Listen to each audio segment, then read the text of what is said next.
Donald Trump has told a rally at a U.S. steel plant in Pennsylvania that he intends to double U.S. steel import tariffs to 50%. The president said the increase would offer the country's steel industry more security and vowed to stop any countries getting around the new rate. Another new tariff turnaround from President Trump, announcing on Sunday he will delay his plan to levy a sweeping 50% tariff on the European Union just days after declaring them because, he said, trade talks were going nowhere. It happened quietly. Not with a press conference, not with an announcement from the White House, not with a policy victory or a headline that screamed success.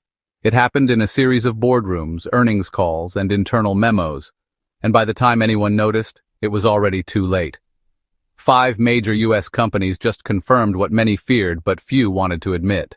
They are leaving not because of labor costs, not because of technology, but because of tariffs, because of a trade war that was supposed to make America stronger, but instead is driving some of its most iconic brands out of their own backyard. And the cost, it is far greater than anyone in Washington is willing to say out loud.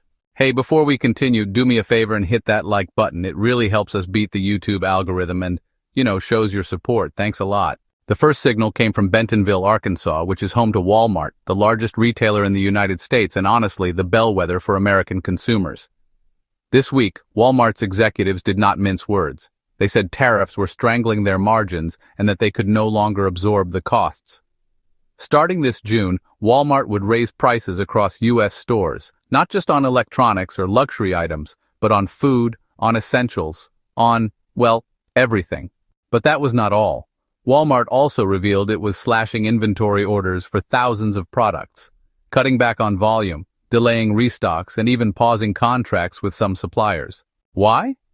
Well, because the cost of doing business in the United States under current trade policies was simply too high. As one executive put it, there is very little room left to maneuver. The second came from Detroit, General Motors and Ford, 2 titans of American industry. Both companies pulled a move that honestly stunned analysts. They withdrew their full-year financial guidance. They told investors they could no longer predict the future. Why? Because the tariffs had turned raw materials into roulette wheels and they did not know if next week's vehicles would cost 10% more or 50%. Ford has already begun pausing some production lines. General Motors is trimming its investment plans. Stellantis, the parent company of Jeep and Chrysler, laid off 370 workers in Indiana. Their statement was clear because of the president's tariffs. The third was louder, more symbolic, more surgical. Harley-Davidson, the brand draped in red, white, and blue, the motorcycle that has roared down American highways for generations. They are moving 3 models, the Panamera, the Sportster S, and the Nightster will no longer be built in Wisconsin. They are being moved to Thailand to escape tariffs, to avoid a 60% import duty imposed by foreign governments, to qualify for tax breaks they cannot get at home. Harley says it's just a market strategy, that it's about growth, but, workers in Milwaukee and Menominee Falls call it what it is. Outsourcing driven not by cost of labor, but by cost of policy. Before we continue, go ahead and hit that subscribe button to show your support to the channel. The fourth blow came from Peoria, Illinois, from the yellow machines that build America's roads and dig its foundations. Caterpillar, the heavy equipment manufacturer, announced it was taking a $250 million to $350 million hit this quarter alone due to tariffs. And honestly, that's just the beginning. Their new CEO said it clearly: we are evaluating long-term mitigation actions. Translation: they are considering pulling operations out of the United States. Maybe not the entire company, but enough to survive, because right now tariffs are making it more expensive to build a bulldozer in America than anywhere else in the world. And the fifth, it is not a machine, it is a brand, a symbol, Nike. The footwear giant told retailers this week that it is raising prices in June, $2 to $10 per pair because of tariffs, because over half of Nike's shoes are made in Vietnam, and those imports are now subject to duties up to 46%. So they are scaling back promotions, cutting discount programs, and telling customers, get ready to pay more. 5 companies, 5 different industries, all delivering the same message.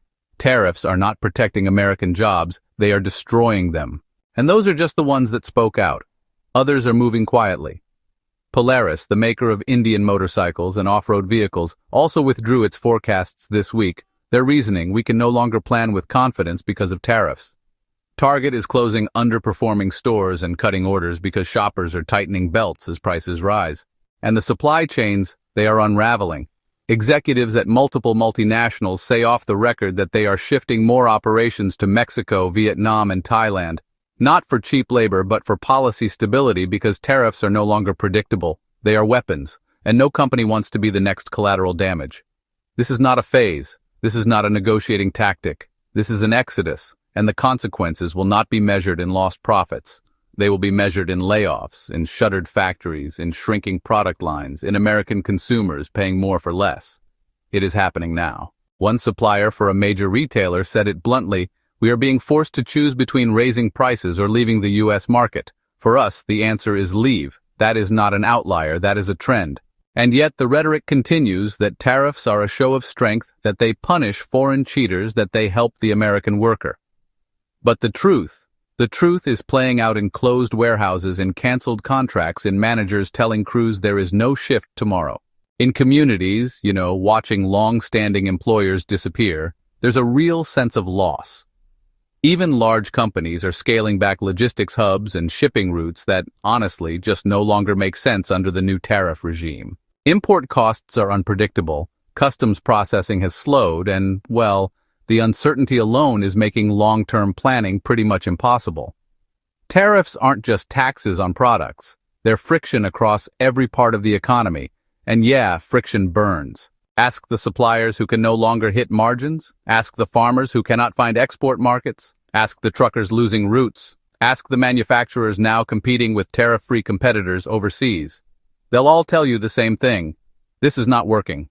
And here is what few in Washington are willing to say. Some of these companies may never come back. Once a plant is relocated, once a supply chain is uprooted, once a foreign investment is made, that decision rarely reverses. And even if the tariffs are lifted tomorrow, the damage is done because now businesses are learning that Washington can change the rules overnight, that a single announcement can cost them millions, that their entire model can be shattered by policy volatility. And so they are adapting by leaving, not in protest, not in defiance, in self-defense. And if the goal was to bring jobs home, the result is the opposite. We are watching them leave in real time. The most shocking part, it is being normalized. When a company as big as Walmart says it will start raising prices and cutting orders because of tariffs and the market shrugs, that is not resilience, that is resignation. When Harley-Davidson moves iconic motorcycle production offshore and it barely makes headlines, that is not strength, that is erosion. When General Motors, Ford, Polaris, Nike, Target, and Caterpillar all say in the same week that they cannot plan ahead because of tariffs, that is not politics, that is collapse, and it is spreading. More companies are watching this unfold and quietly making plans that do not involve new U.S. factories or hiring in Ohio or expanding in Michigan, plans that mean fewer options on shelves, fewer shifts on the floor, fewer jobs in small towns. All in the name of protectionism, but who is being protected? Not the workers whose factories are going dark.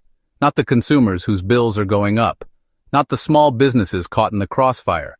Not even the government, which now faces lawsuits, global backlash, and rising inflation tied directly to these policies.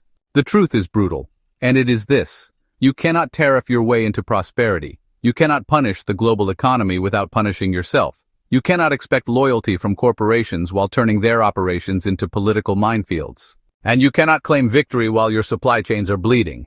5 major companies told us the truth this week. They are leaving, they are scaling back, they are raising prices, they are hedging their bets, and if nothing changes, they will not be the last.